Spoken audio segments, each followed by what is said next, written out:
سلام، به این بخش آموزشی خوش اومدین. در این درس ما میخوایم یاد بگیریم که چطوری میتونیم بدون کدنویسی یک بازی مولتیپلایر در واقع آنلاین ماشین جنگی بسازیم.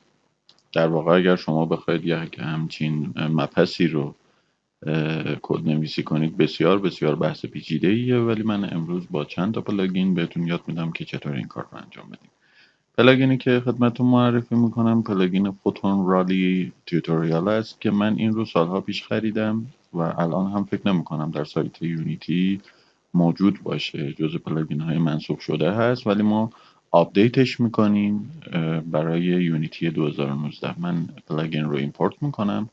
این پلاگین در حال حاضر برای یونیتی 2019 مناسب نیست و یک سری ارورها داره که ما این ارورها رو با هم برطرف میکنیم و آمادهش میکنیم برای اینکه بتونیم باهاش یک بازی آنلاین جنگی بسازیم.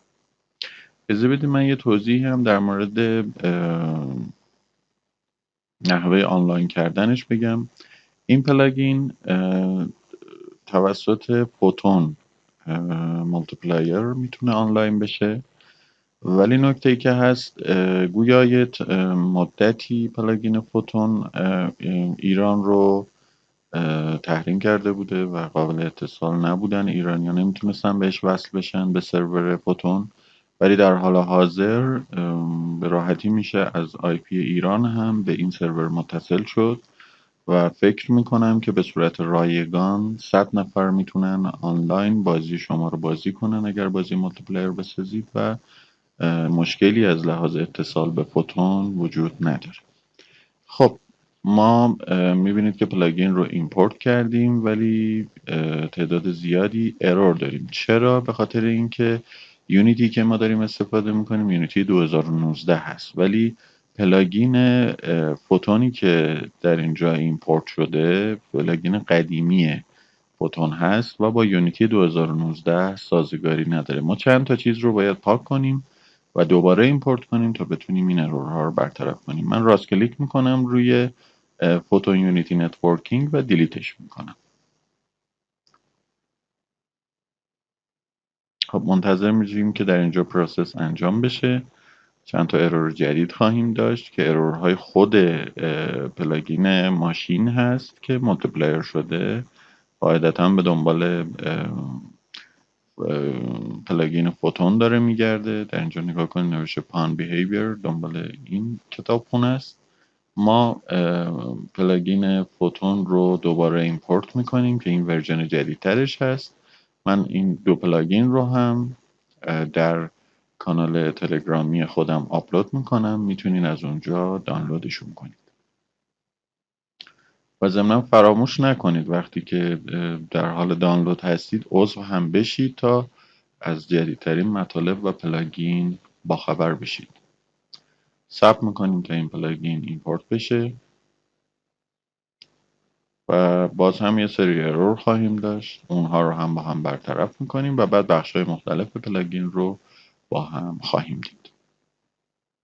من خیلی خوشحالم از اینکه میتونم مباحثی رو خدمت دوستانی که کدنویسی بلد نیستن آموزش بدم تا اونها هم بتونن بازی بسازن. خب میبینید الان یک ارور داریم، ارور فوتون چت ای پی آی هست و ما میایم به اینجا و کدی رو که ارور داره این کد هست. ما این کد رو چون اساسا تو بازیمون ما به چت احتیاج نداریم، اساسا میریم به اینجا و پوشه چت API رو ببینید در پوشه پلاگین فوتون چت API، اینو کلا دیلیتش میکنیم چون اساسا تو بازیمون چیزی به نام چت نداریم. خب سه تا ارور دیگه داریم همچنان در مورد چت هست. چت جی او آی رو یعنی یو آی چت رو من چرا ایمپورت کردم بازش کردم. خب ببینیم باز شه بعد دوباره ببندیمش. این کد رو هم باید دیلیت کنیم.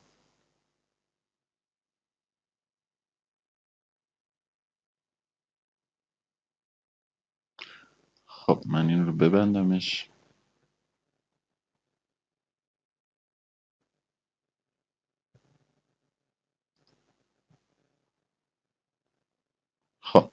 میایم راست کلیک میکنیم، این رو هم دیلیت میکنیم. خب باز دو ارور دیگر داریم، name pqi هست، این رو هم دیلیت میکنیم. و الان دوباره ازمون میخواد که API update API بکنیم تا خودش ارورهایی رو که میبینه یونیتی برطرف بکنه. خب الان میبینیم که در دمو، در پوشه دمو ما یه سری ارور داریم. اساسا میریم تو فوتون یونیتی نتورکینگ و پوشه دمو رو پاک میکنیم، چون اساسا ما به دمو احتیاجی نداریم، خودمون یک بازی کامل جنگی داریم برای ماشین.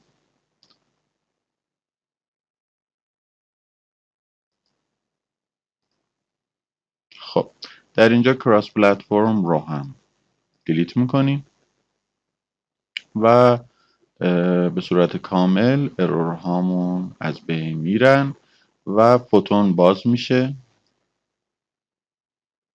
و ما میتونیم در این قسمت از کدی رو که برای اتصال به سرور سایت فودون هست رو باید دریافت کرده باشیم قبلا. من این کد رو کپی میکنم چون دارم در هارد خودم، این رو پیست میکنم. این رو بعدا یک آموزشی براتون قرار میدم که چطوری برید سایت فوتون و عضو شید و این کد رو دریافت کنید. 3 تا پروژکت رو میزنم. خب حالا به صورت کامل ما پلاگینمون آماده است تا بتونیم وارد بازیمون بشیم. در این قسمت به پوشه سینز میایم، منو رو انتخاب میکنیم. این مهم نیست به خاطر اینکه کامپوننت GUI در یونیتی 2019 به بالا دیگه ساپورت نمیشه، بنابراین این ارور اصلا مهم نیست، مربوط به این قسمت است. خب ما الان در مرحله لول منو هستیم و میتونیم پلی کنیم. خب اجازه بدید من کوچیک کنم اینو ببینم آیا در کنسول چیزی نشونمون میده. خب من کنسول رو میارم اینجا. خب از حالت پاوز خارج میشم. در اینجا گفته که نامتون رو بدین برای اینکه وارد بازی بشین. من مثلا میزنم برنامه نویسان. خب اوکی میکنم. در حال کانکت شدن هستیم. خب در کنسول نشونمون ندادیم. خب ما الان دو تا حالت در این بازی داریم، یا میتونیم نیو ریس کنیم یعنی یه سرور جدید درست کنیم، یه هاست جدید درست کنیم برای اینکه یه عده‌ای بهمون ملحق بشن برای بازی کردن، یا جوین ریس کنیم یعنی اینکه یه ریسی از قبل وجود داره ما میتونیم بهش متصل بشیم. خب الان چون کسی نیست ما نیو ریس میکنیم. خب در اینجا میبینیم برای 4 نفر جای بازی کردن وجود داره و ماشین هایی که رنگشون عوض میشه. شما حتی مدل این ماشین ها رو هم میتونین عوض کنین. الان خدمتتون توضیح میدم چطوری. و در اینجا مسیرهای متفاوتی، یعنی در واقع لول های متفاوتی هست که میتونین بازی رو در اینجا انجام بدین. فرضاً ما همین لول رو انتخاب میکنیم و یه دکمه ای هم هست برای برگشت و یه دکمه ای هم هست برای استارت. دقت کنیم ما با نامی که انتخاب کردیم وارد اینجا شدیم. استارت میکنیم. خب لولمون لود شد. در واقع الان شما وارد یک بازی مولتی پلایر شدید. خب میتونین با کلیدهای W A S D چپ و راست و جلو و عقب برید. در اینجا نگاه کنید، من ترمز میکنم تا ببینید. نگاه کنید اینجا ما یه دکمه ای داریم در این قسمت که علامت موشک روشه. و شما اگر الان این دکمه رو بزنید نگاه کنید یک سری موشک شلیک میکنه و اگر شما حریفی در بازی داشته باشید حریفتون به این موشک ها اصابت میکنه. در اینجا هم نگاه کنید 4 نوع جعبه هست که سلاح‌های متفاوت و یا ترمیم شدن رو به شما میده. چیزهای مختلف و جالبی است، میتونین از اونها در بازیتون استفاده کنین. و یک ریس کامل جنگی هست، بسیار هم جذاب است. و ماشین کنترلش خیلی حالت ریالیستیک و جالبی داره. خب تا همینجاش فکر میکنم برای تست بازی کافیه. بریم درون خود بازی، یعنی درون خود محتویات بازی. خب دقت کنید ما الان در اینجا آموزشش رو داریم که به صورت کامل آموزش داده که چجوری میشه از این پلاگین استفاده کرد و قسمت های مختلفش رو به چه صورت میشه عوض کرد.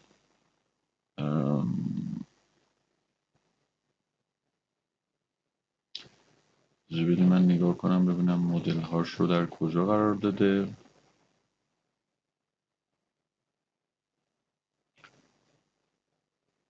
خب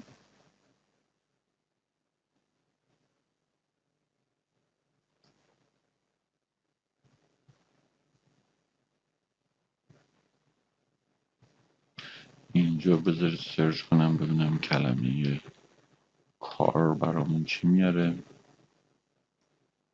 آیا این ماشین هاش فکر میکنم این است. درست. خب ما یک وارد یک صحنه جدید میشیم که تو منو احیانا تغییر ایجاد نکنیم. میتونیم اینجا ماشین هایی رو که هست ببینیم. ماشین تو پوشه ریسورس. درسته وقتی شما تو فوتون میخواید در فوتون میخواید که یک چیزی در بازیتون به صورت آنلاین لود بشه حتما باید در پوشه ریسورس باشه. اینجا دقت کنید 1 2 3 4 5 6 تا ماشین داره. خب ماشین صفر رو فرضاً شما بگیرید و اینجا قرار بدید. دوباره روش کلیک کنید ماشینتون رو میبینید. میبینید یک فیزیک ساده ماشین داره که میتونید شما به راحتی بخشای مختلفش رو تغییر بدین. میتونید در قسمت مثلا بدنش رو انتخاب کنید. این قسمت بدن است. میتونید این بدنه رو انتخاب کنید و در اینجا هایدش کنید و یک بدنه جدید بهش اضافه کنید. در اینجا نگاه کنید دو نوع سلاح داره. سلاح مسلسل داره و سلاح خمپاره انداز. میتونید این دو سلاح رو عوض کنید و در اینجا هم میبینید یک قسمتی داره برای نیترو که یکی از اون جعبه هایی که تو بازی بود مربوط به نیترو. میتونین این رو هم عوض کنین. لاستیک ها رو میتونین عوض کنین ولی حواستون باشه وقتی دارین عوض میکنین بدنه و لاستیک ها و غیره رو حواستون به این کلایدر هایی که خط های سبز رنگی که میبینین باشه که منظور فکر میکنم در این قسمت این کلایدر هاست که در اینجا درست. این کلایدر ها رو نسبت به آب کار مثلا اینجا نوشته این کلایدر کاربادی. اینها رو حتما باید لحاظ کنین به ماهیشینتون که اگر بدنه ماشین رو دارین عوض میکنین چون باید این کلایدر به دیوار برخورد میکنه و یا اگر طرف مقابلتون داره بهتون شلیک میکنه به این کلایدرها برخورد میکنه و بدنه بازی فی الواقع مهم نیست. یعنی این بدنه در واقع شلیک هایی که میشه به این بدنه برخورد نمیکنه به این کلایدرها برخورد میکنه. اینها رو حواستون باشه که نسبت به بدنتون مثلا اگر این گزینه رو بزنین نسبت به بدنتون بدن ماشینتون میتونین اینها رو تغییر بدین و جوری قرار بدین که فیزیک بازی به درستی اجرا بشه. قسمت های مختلفی رو میتونین تغییر بدین به عنوان مثلا این بولتشه. میتونین افکت های بولتتون رو عوض کنین یا اکسپلوژن انفجارش رو میتونین تغییر بدین. اوپن پریفاب کنین. میبینین در این قسمت که اگر فکر میکنم من اینو لوپین کنم احتمالاً پلی کنم این دائما اجرا میشه. نگاه کنید این افکت انفجاری است که وقتی به دیوار برخورد میکنه این افکت اتفاق میفته. بخش‌های مختلفش رو میتونین به این صورت عوض کنین. خب من از حالت پریفاب خارج شم. نیو سین کنم. خب برگردیم به سین مثلا بریم به منو بازی. فکر میکنم در قسمت منو پنل بره. در این قسمت میتونید بخش های مختلفش رو تغییر بدید. مثلا فرض کنید اینجا من اجازه بدید اینو از حالت ماکسیموم خارج کنم پلی کنیم. دقت کنید در اینجا مثلا نوشته نیک نیم. خب این تایتل این عکسه. شما میتونید به راحتی نیک نیم رو در اینجا تغییر بدیم. مثلا اگه دوبار روش کلیک کنین فتوشاپ باز میشه. البته برای من فتوشاپ، نمیدونم برای شما چه نرم افزاری میتونه باشه. الان فتوشاپ باز میشه و من میتونم در فتوشاپ این عکس رو تغییر بدم. دقت کنید الان این نیک نیمی هست که اون بالا نوشته شده بود. خب ما الان میتونیم خیلی ساده بیایم اینجا پاکن رو انتخاب کنیم و البته قبلش کارمون رو انجام بدیم بعد پاکن رو انتخاب کنیم چون اندازه دستمون در نره. ما مثلا خیلی فونتمون بزرگه، خب ما میتونیم اینو سی کنیم. مثلا میتونیم بیایم بگیم که نام خود را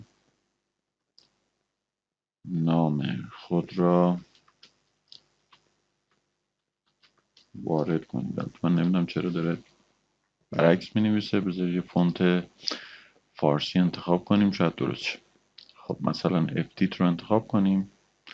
خب فکر میکنم که باید از فارسی نویس استفاده کنیم که من الان در دسترس ندارم فارسی نویس. حالا فرضاً من میتونیم همون انگلیسی هم بنویسیم. حالا شما فارسی میتونید این رو تغییر بدید دیگه، ولی من البته من فکر میکنم که یه چند لحظه اگر اجازه بدید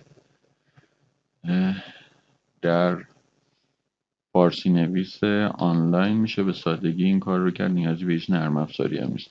من همیشه هر وقت میخوام فارسی نویسی انجام بدم از فارسی نویس های آنلاین استفاده میکنم که خیلی ساده تر کار من رو انجام میدن. اجازه بدید من اینجا بنویسم نام خود را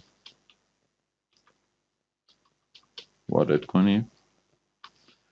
خب پردازش رو بزنم. خب میایم اینجا داخل فتوشاپ من این پیست میکنم به سادگی بدون هیچ تبدیلی این رو وارد اینجا میکنم.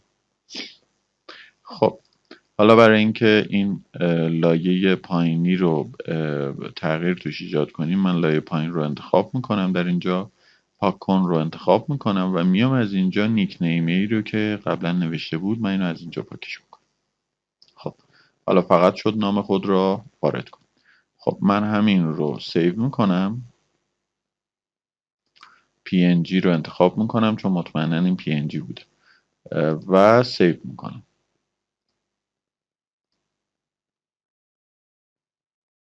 البته فکر کنم PNG نبوده چون اگر البته بذارید از حالت پلی خارج شیم دوباره پلی کنیم فرق نمیکنه این نیک نیم عوض نشد.